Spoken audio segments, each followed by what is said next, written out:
Hello friends, नमस्कार साथियों। मैं ओम प्रजापति आप सभी का हार्दिक अभिनंदन करता हूं और उम्मीद करता हूं कि आप सब अच्छे होंगे। फ्रेंड्स, क्या होता है कि जब हम ग्रुप में स्टडी करते हैं, किसी कंपटीशन की प्रिपरेशन करते हैं, तो उनमें से दो तीन का अगर सिलेक्शन हो जाता है तो बाकी लोगों की एक अलग तरह से और एनर्जी आती है। हमारे साथ रहते हुए उनका सिलेक्शन हुआ है तो मेरा भी होने की प्रोबेबिलिटी है। लेकिन साथ ही साथ ये भी रहता है कि जानने की इच्छा होती है कि कैसे वो प्रिपरेशन किए, कैसे वो अपना डेली रूटीन को फॉलो किया, क्या क्या चीज़ पढ़ा और कैसे उस मंजिल को हासिल किया। देखिए, सब स्टूडेंट का, जितने कॉम्पिटिटर हैं, सबका अलग अलग जो होता है स्टडी रूटीन होता है। अलग अपने अपने तरीके से उसको प्रैक्टिस करते हैं, अपने अपने तरीके से उसे गेन करने की कोशिश करते हैं। तो सबका अलग अलग होता है और आप में हर एक में अलग क्वालिटी होती है। कोई अगर पूरे शेड्यूल पूरे डे में फॉलो करता है, सुबह 6 बजे से लेकर रात के नाइट में 10 बजे तक फॉलो करेगा और बाकी टाइम वो अच्छे से नींद लेगा। कोई है जो अपना स्टडी फुल नाइट करता है और डे में सोता है। कोई है जो कि मात्र 4 या 5 घंटे अपनी स्टडी को देता है लेकिन पूरी डिटर्मिनेशन के साथ देता है, उसका भी सिलेक्शन होता है। तो ये अलग अलग है, लेकिन इन सब में एक चीज़ कॉमन होता है। वो कॉमन चीज़ क्या होता है? अभ्यास, प्रैक्टिस। जितना ज़्यादा हो सके उतनी ज़्यादा प्रैक्टिस और रिवीजन करता है, जिसके वजह से उसकी चांसेस जो है सिलेक्शन की बढ़ जाती है औरों की अपेक्षा।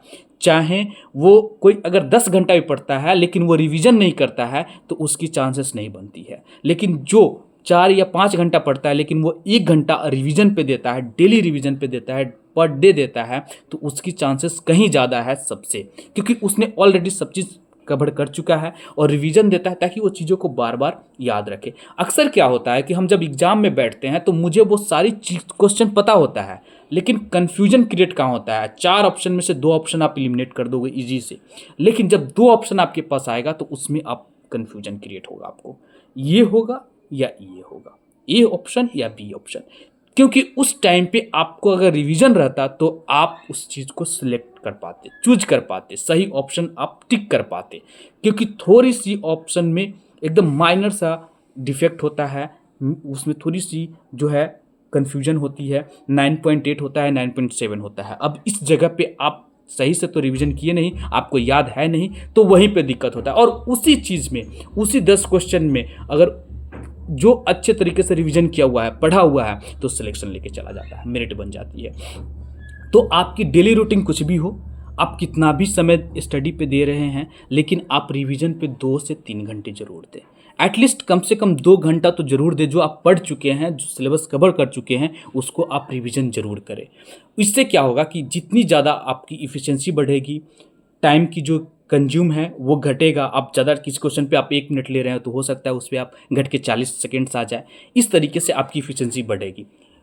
क्या होता है आज के डेट में जो क्वेश्चन आते हैं ना, क्वेश्चन रीड करो और डायरेक्ट उसको सॉल्व करने का कोशिश करो। लिखने की जरूरत नहीं है। कितना तो स्टूडेंट ऐसे हैं कि बस रीड किए, टिक किए, वो माइंड में ही सारे कैलकुलेशन कर लेते हैं। बहुत ज़्यादा हेवीएस्ट, क्योंकि उनकी इतनी प्रैक्टिस हो जाती है, इतने वो क्वेश्चन को ये कर लेते हैं ना, बस उसमें माइंड में अपना फार्मूला बैठाया, कैलकुलेशन किया, जस्ट टिकट किया, इतनी फास्ट। तो आप भी ज़्यादा, जितना ज़्यादा हो सके उतनी प्रैक्टिस करने की कोशिश कीजिए। मैं हमेशा आपको बताता हूँ कि आप प्रैक्टिस करते रहो, जितना हो सकता है उतना प्रैक्टिस करो। सेट जो है आते हैं, सेट रिवीजन करने के लिए, टेस्ट लगाने के लिए, वो लगाया करो, टेस्ट दिया करो। उसके बाद में रिवीजन दो, उस पे चीज़ों को एनालाइज करो, जो नहीं आता उसको सोचो समझो और उस पर आगे फोकस करो।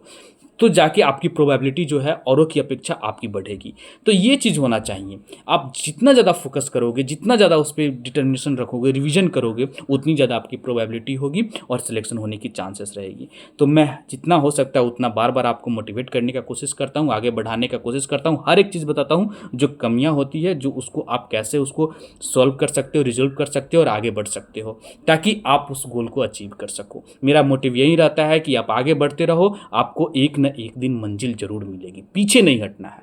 पीछे हटोगे तो जिंदगी भर पीछे रह जाओगे। आगे बढ़ते रहो, मकसद है सही, रास्ता सही, तो मंजिल मिलना तय है, कोई नहीं रोक सकता है। अगर आप मेरे चैनल पर नए हैं तो प्लीज़ सब्सक्राइब करना, लाइक जरूर करना। जय हिंद, जय भारत।